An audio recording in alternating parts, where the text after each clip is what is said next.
Hey folks, Luke here with Access Gaming, and I'm here to talk to you about EA's press conference from E3, and my oh my, what a conference it was. We got everything we were expecting plus more, so without further ado, let's begin the rundown of E3 Day 1, the EA press conference. After a brief montage of what was coming up, the conference opened up with DICE giving us a rundown of Battlefield 5, which was one of the games that I was looking forward to seeing more of. And while we didn't get quite as much gameplay footage as I would have liked, we did get some snippets that showed us just how destructible the environments are going to be, as we saw tanks straight up ploughing their way through buildings. We also saw that some gun emplacements will now be able to be moved around the map, so I'm very much looking forward to being escorted around by a truck while I sit on an AA gun taking out planes. It was also mentioned that we will be able to fully customise the appearance of soldiers, vehicles and weapons, but we weren't given much more detail than that.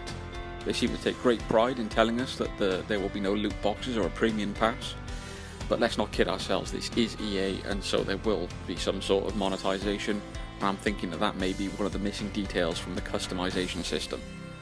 But the biggest news, I suppose, would be that they're adding sometime post-launch a Royale mode to Battlefield. But that's about all they said. We'll get more detail on that soon. Overall, I was neither impressed nor disappointed. While I would have liked to have seen more, it really is only a short wait until the game's release in October, and I'm sure we'll be drip-fed more information in the lead up to it. Straight away they moved into FIFA 19, and I'm going to be perfectly honest, while I have about as much interest in a football game as I do in watching paint dry, I am here to bring you updates, and bring you updates I shall. So the big announcement from FIFA was that they have partnered up with the UEFA Champions League to bring the pinnacle of club football to FIFA 19. The Champions League will feature heavily in the game, with everything from career and story mode being about chasing the trophy to a Champions League tournament mode, and are also being brought into the Ultimate Team mode. Aside from that, we were told that the gameplay has been refined based on feedback from beginners to veterans of the game and everyone in between, and that we would have to wait a bit for details. But we would see more about it in the lead up to the game's launch on September 28th. Additionally, we were informed that they have just applied a free World Cup update to FIFA 18, and in honour of the World Cup, that version of the game will be free to play for a limited time, across all platforms. But they didn't say how long for, so if there is something you're interested in, then I'd say go download it once you finish watching this video. Next up, we had a brief interval from EA's CEO Andrew Wilson, who talked about the new game streaming subscription coming to PCs late in the summer, called EA Origin Access Premier. Nothing too exciting here, although he did slip in the detail that Madden 19 will be one of the first games on the service, meaning that the Madden NFL games are making a return to PCs. But yeah, it's just another subscription to add to the list. After that, we had a quick interview with Vince Zampella of Respawn, who announced that they are working on a new narrative Star Wars game called Jedi Fallen Order, which is set to take place between Revenge of the Sith and A New Hope, seeing you play as a Jedi during the dark times when the Jedi are being hunted. The release window is set for late 2019, and although it is not a whole hell of a lot to go on, it is nice to see a new story-based Star Wars game in the pipelines. However, I had said to some of the guys this week that I wouldn't be surprised if EA announced a new Star Wars game to try and win back some fans after the controversies surrounding Battlefront II, and considering how early this announcement is, I believe that's exactly what's happened here. Speaking of Battlefront II, we then had Dennis Branville of DICE, who basically gave us a quick rundown of the changes that have been made to the game since the controversy surrounding its release, mentioning the changes in progression and the cosmetic items that filled the loot boxes after they had taken out all the gameplay advantages. He then mentioned about the DLC coming next week that ties into the movie Solo, before announcing that they will soon be adding a new squad system to make it easier to get games with your friends, as well as a new Starfighter mode focused on dogfights with hero ships, and lastly adding that there will be a new large-scale mode based on capturing command posts and taking down capital ships, which, to be fair, does sound quite fun. He then went on to announce that the next DLC season will be based around the Clone Wars, adding heroes Obi-Wan Kenobi and Anakin Skywalker, alongside villains General Grievous and Count Dooku, as well as a bunch of maps set around Geonosis, including what he said was going to be the largest map they've ever made for Battlefront.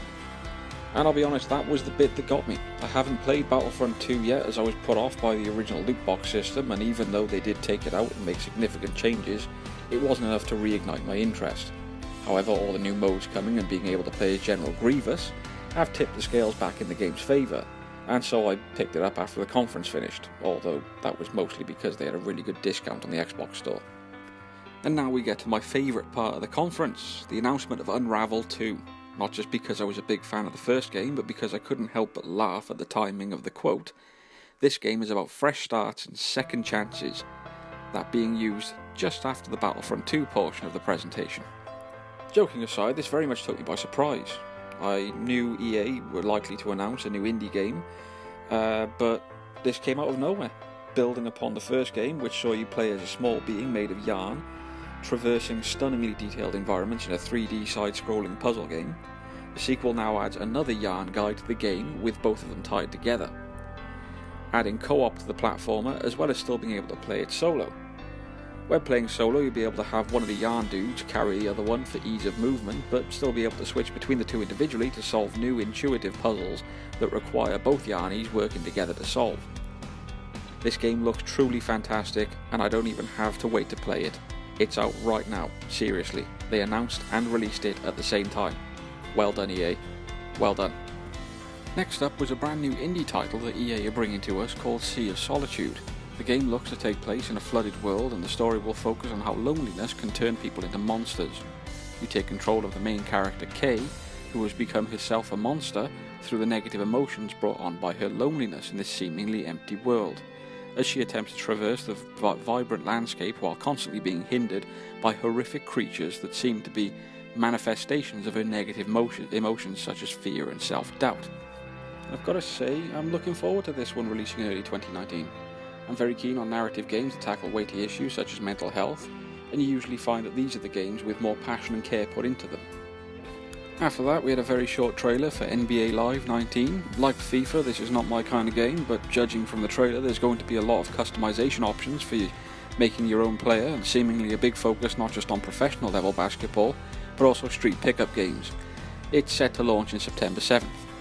From sports to more sports, we then got a small segment about Madden NFL, which was primarily focused on an interview with the Madden 18 World Champion, Young Kiv, followed by a trailer for Madden 19, which only really gave us the information that once again, the game will be about American football, which, by the way, is one of the few sports that I do actually like, although I'm still not a big fan of the video games.